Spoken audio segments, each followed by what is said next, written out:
Salut à tous. Aujourd'hui, je vais vous parler d'une notion fondamentale pour une bonne santé, qui est l'équilibre acide-base de notre organisme. En effet, il fait partie des grands équilibres métaboliques nécessaires à la bonne santé. Chez une personne, donc en bonne santé, le pH sanguin à l'équilibre est à 7,4, plus ou moins 0,02. Le pH, ça se mesure comment? Tout simplement en mesurant la concentration en ion hydrogène H+. Alors d'où viennent tous ces acides dans l'organisme? Et bien tout simplement, ils sont générés en quantité importante par notre corps, pour le fonctionnement de toutes nos cellules.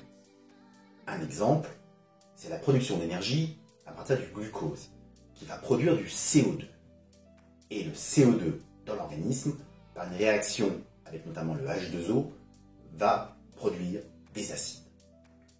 On a également le stress, notre vie extrêmement bousculée, extrêmement chargée, la pollution environnementale. Tout ça va jouer sur l'acidité de notre corps. Vous avez ensuite la transformation des aliments, qui également va produire des acides. Et puis évidemment, la consommation d'aliments acidifiants, tels que les protéines animales, les produits céréaliers, le sucre, le laitage, les laitages, le sel et les sodas qui sont riches en acide phosphorique.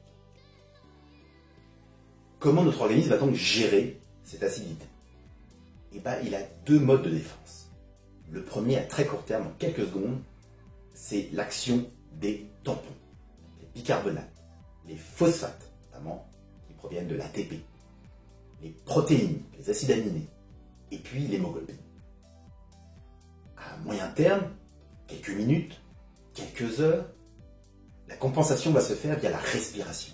En effet, la respiration permet d'éliminer le CO2 du sang. À plus long terme, quelques heures à quelques jours, la compensation va se faire via les reins. Les reins qui vont permettre d'expulser les acides, les ions H+, voire de retenir les bicarbonates.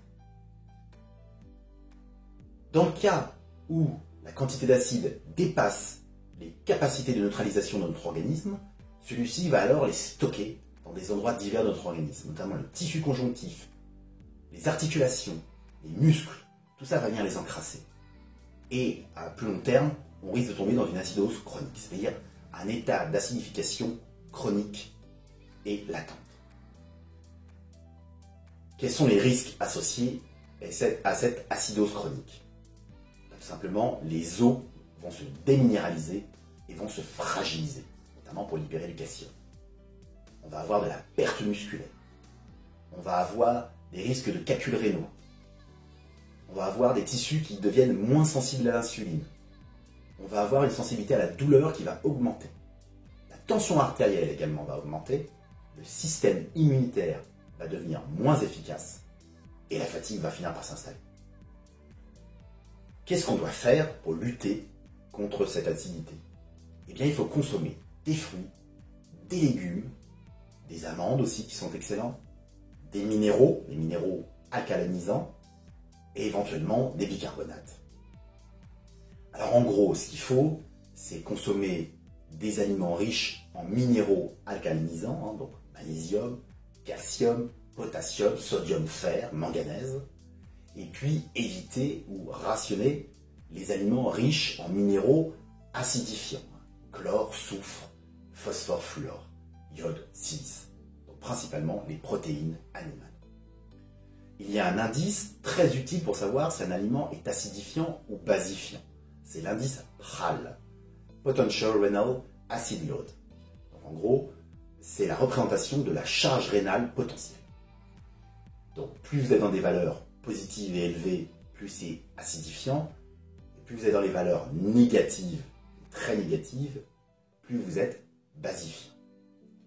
La glutamine aussi a un rôle très intéressant puisqu'elle va stimuler la production d'ammoniac, une toxine, et cette toxine, l'ammoniac, va se fusionner avec un acide pour être éliminé par les reins. Alors, juste un petit aparté sur les fruits qui sont acides au goût. On dit qu'ils sont alcalinisants. Pourquoi? Eh bien, c'est très simple, c'est parce qu'ils sont riches en citrate, notamment tous les agrumes. Et une fois le citrate pénétré dans l'organisme, il est métabolisé au niveau du foie pour donner lieu à des bicarbonates. On a également le citron, qui est riche en acide citrique, et l'acide citrique est oxydé par l'organisme, laissant derrière lui des sels minéraux alcalinisants. Voilà tout simplement pourquoi ces fruits acides au goût sont en fait alcalinisants pour notre organisme. Voilà, vous savez tout sur ce qu'est l'équilibre acide-base, pourquoi il est important de bien garder cet équilibre et de ne pas tomber en acidose chronique, et ce qu'il faut faire au niveau de votre alimentation. Voilà, si vous avez aimé, likez la vidéo, n'hésitez pas à vous abonner, et à la prochaine.